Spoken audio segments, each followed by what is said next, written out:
அப்போ பிற ஜீவராசிகளுக்கு உயிர் துளையாக இருப்பது மனிதர்களுக்கு யோகத்துளையாக இருக்கிறது அப்படின்னு தெய்வத்துடைய வாக்கியம். சரி, யோகம்னா என்ன? மூச்சு அடங்கணும். மூச்சு அடங்கினா யோகம். எம்முடைய வார்த்தைகளை கேட்டுக்கொண்டோ சிந்தித்துக் கொண்டோ பாடிக்கொண்டோ இருந்தால் உன் மூச்சு அடங்கும்.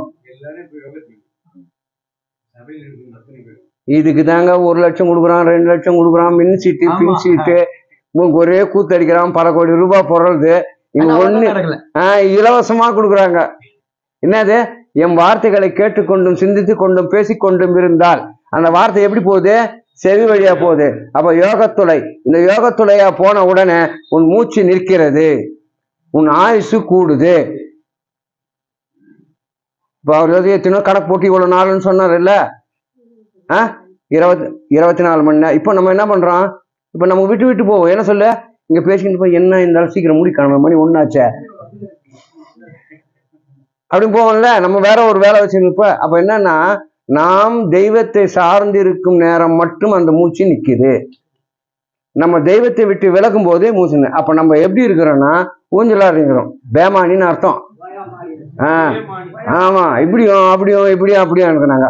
அது வரைக்கும் தெய்வம் நமக்குள்ள நுழையிறது கிடையாது. அப்ப கடைசியில நம்ம என்ன பண்றோம்? நம்ம வீட்டுல இருக்கிறவங்க இந்த கிழவனுக்கு சோறு போடுறோம் இது பாட்டுன்னு பேதி ஆகினே இதுக்கு எவன்டா சேவை செய்யறது, சீக்கிரம் போனாலே நல்லது அப்படின்னு முதல்ல சோத்தை நிறுத்துறாங்க.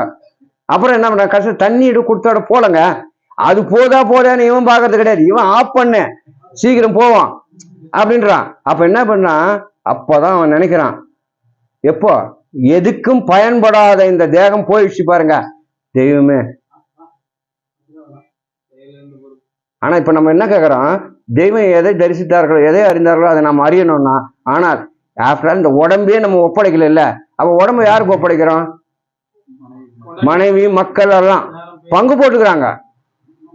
நீ கொஞ்சம் வயசானவனா வீட்டுல இருக்கிறான், ஏன்பா இன்னும் சும்மாதானம், எப்படி சும்மாதானே உட்காந்துங்கிற, பையனை போய் கான்வென்ட்ல போய் இட்டுன்னு வா, சாயந்தரம் மத்தியானம் சாப்பாடு விட்டு அனுப்புவான், அதை விட செத்தே போலாம் போகுது.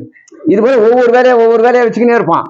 அப்ப என்ன அப்படின்னா, உன் உடம்பு என்னைக்கு பயனில்லாத போதோ அந்நேற்றுக்கு தெய்வத்துக்கிட்ட வந்து, தெய்வமே நீங்க இதுக்குள்ள குடியேறிடுங்க.